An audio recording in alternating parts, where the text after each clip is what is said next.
आत्मीय भाइयों एवं बहनों, युग परिवर्तन के ऐतिहासिक समय में हमारे दायित्व परम पूज्य गुरुदेव युग ऋषि वेद मूर्ति तपोनिष्ठ युग ऋषि पंडित श्री राम शर्मा जी की अमृत वाणी पुस्तक से आपको पढ़कर सुना रहे थे। आइए सुनते हैं।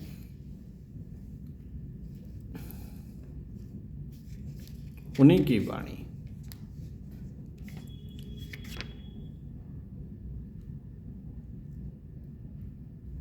पढ़कर सुनाते हैं। मित्रों, आपको मेरा रुख, मेरा तरीका और मेरे समय की कीमत मालूम है, इसलिए आप दोबारा तिबारा ना आ सकें और कह सकते हैं कि आपकी और हमारी बात नहीं हो सकी।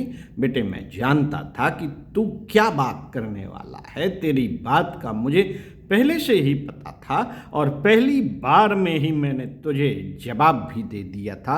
आज फिर बताता हूं कि तेरी बात बहुत छोटी सी थी। तेरी बात बहुत छोटी सी थी और उसके जवाब भी बहुत छोटे हैं, रत्ती भर के हैं। तेरी बात क्या है? क्या है तेरी बात? बौने आदमी और बच्चों की चिंता क्या हो सकती है?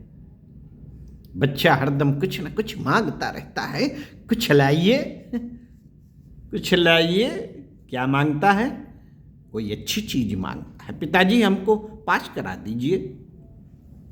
पिताजी, हमें लेमन जूस दिला दीजिए, टॉफी ला दीजिए, गुब्बारा ला दीजिए, जेल की चाबी ला दीजिए, गुड़िया ला दीजिए, खिलौना ला दीजिए। आप यही मांग सकते हैं। आपकी अक्ल और आपकी समझ इतनी छोटी है।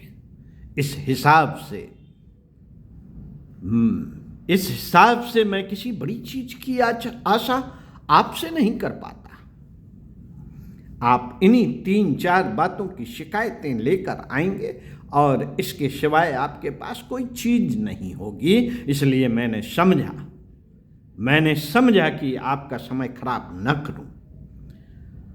आपने लिख के भी दे दिया था और बताया भी था। अगर आपने न बताया हो तो आप नंबर से आइए, पूछते चलिए, मैं आपको सब कुछ बताता चलूंगा। और आप ये कहने वाले थे, आपकी बात मुझे मालूम है, तो फिर मैं क्यों समय खराब करूं?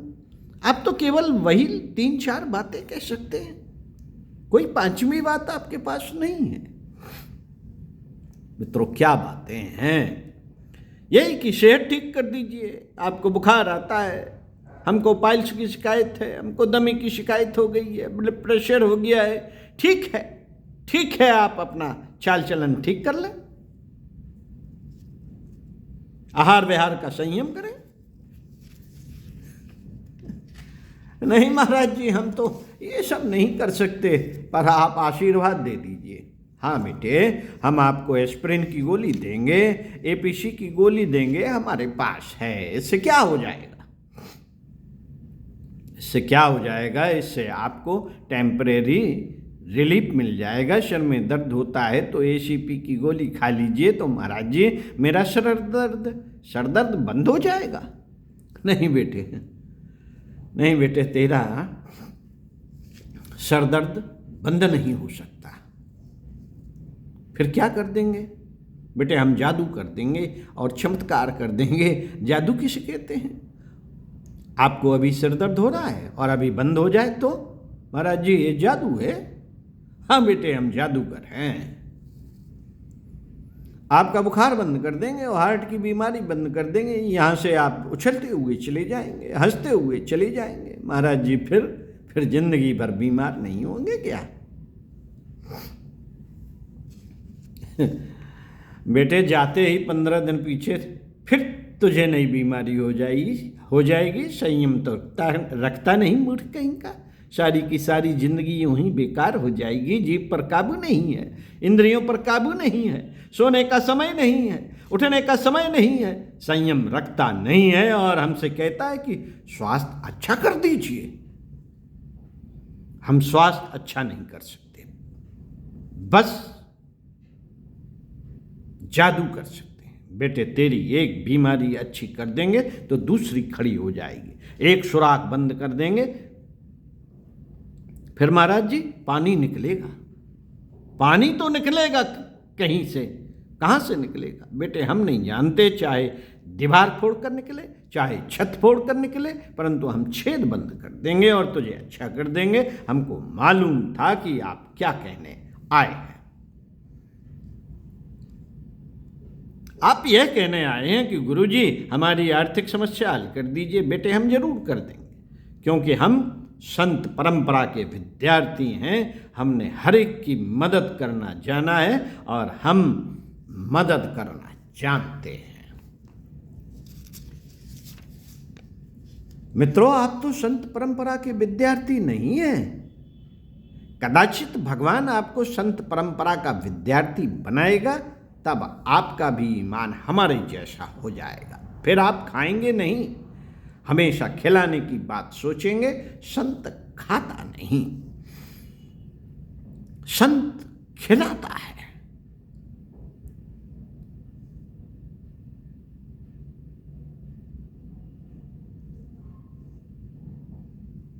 संत खाता है तो उल्टी हो जाती है। बेटे एक बार ऐसा ही हुआ है, जिन दिनों में अखंड ज्योत कार्यालय में वेदों का भाष्य कर रहा था, उन दिनों मेरे ऊपर बड़ी दिक्कत आ गई। मुझे बार बार चक्कर आने लगे, सिर गर्म होने लगा। लोगों ने कहा गुरुजी को मौसमी का रस पिला दीजिए। बेटे ये क्या कह रहा है? गुरुजी कोशिश कर रहा हूं कि आपका स्वास्थ्य अच्छा रहे। मैंने एक घूंट पी लिया।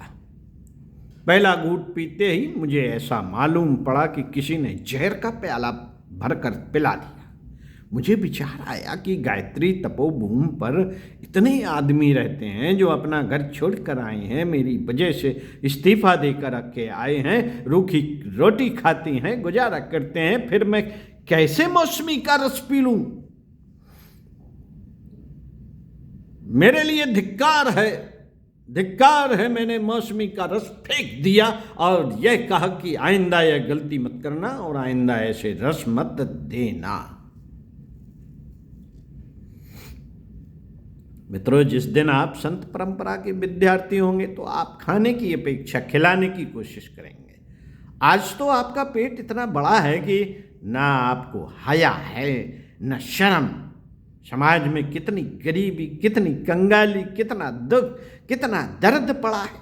संस्कृत की सेवा के लिए कितने पैसे की जरूरत है, समय की जरूरत है, वक्त की जरूरत है, पर आप हैं जो अपनी हवस पूरी नहीं कर सकते। औलाद के लिए जमा करेंगे। गुरुजी औलाद के लिए आशीर्वाद दीजिए। धिक्कार है मित्रों, मैं जानता हूं आप कितनी छोटी हैसियत के आदमी हैं। अध्यात्मवादी को जैसा सोचना चाहिए था, उसकी तो आपको हवा भी नहीं लगी। आप तो पुजारी कहलाए जा सकते हैं, लेकिन आप अध्यात्मवादी नहीं हैं। मैं आपको पुजारी की उपमा दे सकता हूं। पुजारी मंदिर में भी रहते हैं और आप अपने घर में पूजा करते होंगे, पर आप अध्यात्मवादी नहीं हो